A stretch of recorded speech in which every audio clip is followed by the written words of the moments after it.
Hi, welcome to Mamas Machis. Hi viewers, இப்போது கோடைக்காலம் start ஆயிடுச்சு. அதனால் கேழ்வரகு கூழ் எப்படி பண்ணுறது நம்ம பார்க்கலாம். குளிர்ச்சியாக இருக்கிறதுக்கு கூழ் உடம்புக்கு ரொம்ப நல்ல விஷயம், ரொம்ப நல்ல பொருள் கூழ். இந்த கூழ் குடிக்கும்போது உடம்புக்கு தேவையான நம்மளுக்கு ரொம்ப விட்டமின்ஸ் எல்லாம் கிடைக்குது. இந்த கேழ்வரகுல நம்மளுக்கு அதிகமாக புரோட்டீன் இருக்குது, ஃபைபர் இருக்குது, மெக்னீசியம் இருக்குது. நீங்கள் இது கூழாக காசி குடிக்கும்போது இது நம்மளுக்கு உடம்புக்கு அதிகமான தேவையான சத்துக்கள் கிடைக்குது. ஆனால் டெய்லி கூழ் குடிக்கக்கூடாதுங்க. வாரத்தில் 2 முறை இல்லை 3 முறை நீங்கள் கூழை குடிக்கலாம். இது டைஜஷன் பவரும் நல்லா இருக்கும். கூழ் எப்படி செய்யலாம்னு பார்க்கலாம் வாங்க. ரொம்ப ஈஸி தான் கூழ் பண்ணுறது, பார்க்கலாம் வாங்க.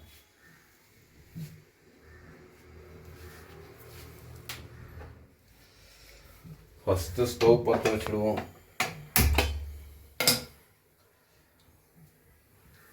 ஒரு 2 கிளாஸ் தண்ணி ஊற்றிடுவோங்க.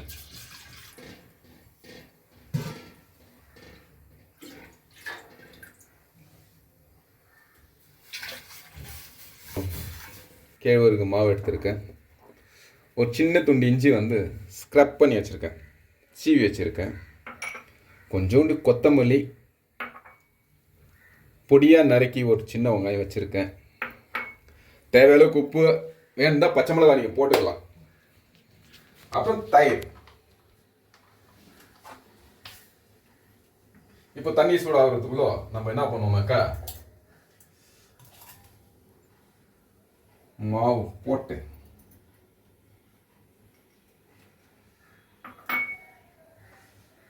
கொஞ்சோண்டு தண்ணியை ஊற்றி இதை நல்லா கலரிடும்.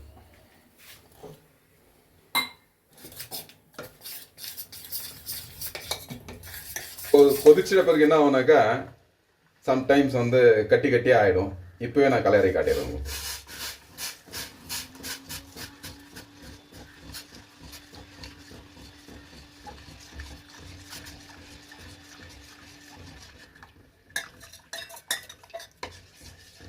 பாருங்க, இப்போ இது கட்டி கட்டி ஆகாது. இப்போ இதை கொதிக்க விட்டுடும். சீக்கிரமாக ஆயிடுச்சு கஞ்சி.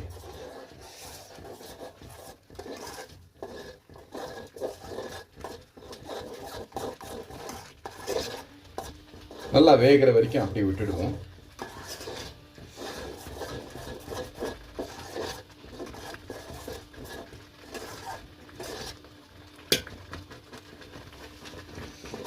பாருங்க, கட்டி இல்லாம இப்படி வந்துடும். உங்களுக்கு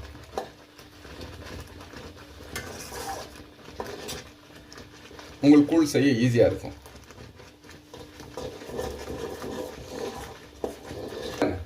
இந்த பதத்தில் வரக்குள்ள நீங்கள் நல்லா நீங்கள் ஸ்டவ் இறக்கிடலாம்.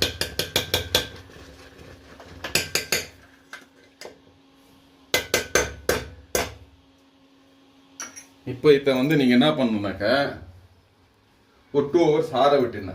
இதை நீங்கள் உடனே செய்ய முடியாது. கூழெல்லாம் நீங்கள் இரவு தூங்குறதுக்கு முன்னாடி நீங்கள் ஒரு சாயங்காலம் மாலை ஒரு 6 மணி அளவில் நீங்கள் இந்த கஞ்சி நீங்கள் பண்ணி வச்சுட்டீங்கன்னாக்கா இது ஆறதுக்கு அட்லீஸ்ட் ஒரு 2 hours தேவைப்படுங்க. அந்த 2 ஹவர்ஸ்க்கு அப்புறம் இதில் நீங்கள் ஒரு 2 கிளாஸ் தண்ணியை ஊற்றி நீங்கள் இரவு முழுக்க இதை இந்த கஞ்சியில் ஊற விடணும். ஊற விடும் போது காலையில் புளிச்சிருக்கும்.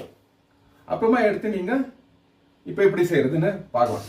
இப்போ என்ன பண்ணியிருக்கேன்னா, நான் உடனே செஞ்சு உடனே பண்ண முடியாதுங்க. அதனால நேற்று ராத்திரியே நான் என்ன பண்ணேன், கஞ்சி காசி ரெடி பண்ணி அதை தண்ணியில் ஊற்றி நைட்டெல்லாம் முழுக்க தண்ணியில் இருந்து அதை எடுத்து இப்போ நான் செய்ய போகிறேன்.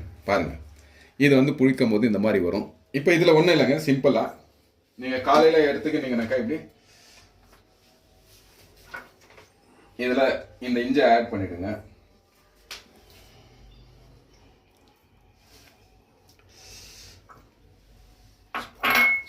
கொத்தமல்லி,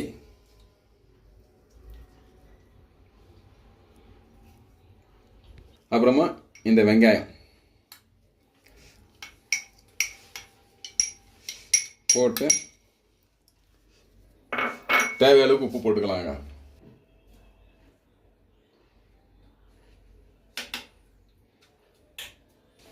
தயிரை ஆட் பண்ணிவிடுவோம்.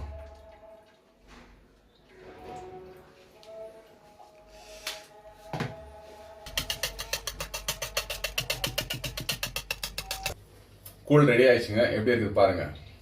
இந்த கூழை நீங்கள் வாரத்தில் 2 முறை இல்லை 3 முறை குடிங்க. உடம்புக்கு ரொம்ப நல்லது. எலும்பு உறுதியாகும், நல்லா டைஜஷன் ஆகும்.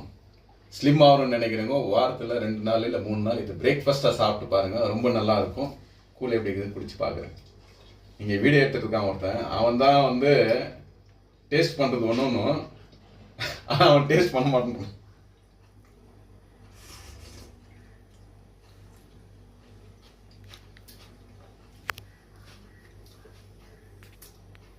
கூழ் நிஜமாவே ரொம்ப நல்லா இருக்குங்க.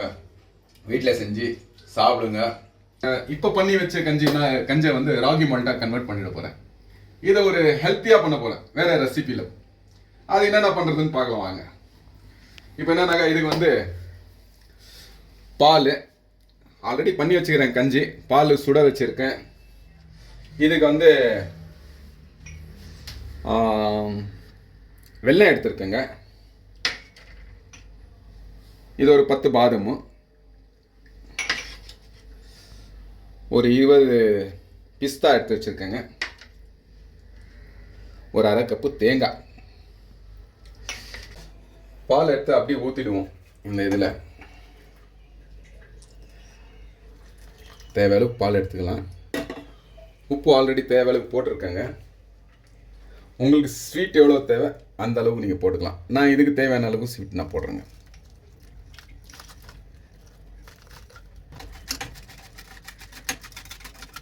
நல்லதுங்க. அதனால் தேங்காய் ஆட் பண்ணிக்கோங்க.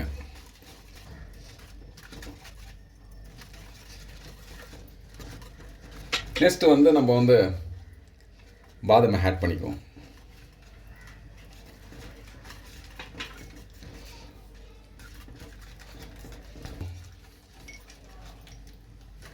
அவ்வளோதான், முடிஞ்சிச்சுங்க. ராகி மால்ட்டை எப்படி இருக்குது சாப்பிட்டு பார்க்கலாங்க.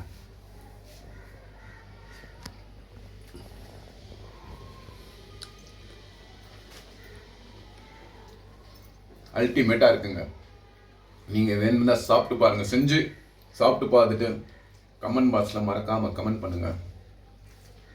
சேனலை சப்ஸ்கிரைப் பண்ணுங்கள். தொடர்ந்து என் சேனலை பார்த்துட்டு வாங்க, நிறையா டிப்ஸ் கொடுப்பேன்.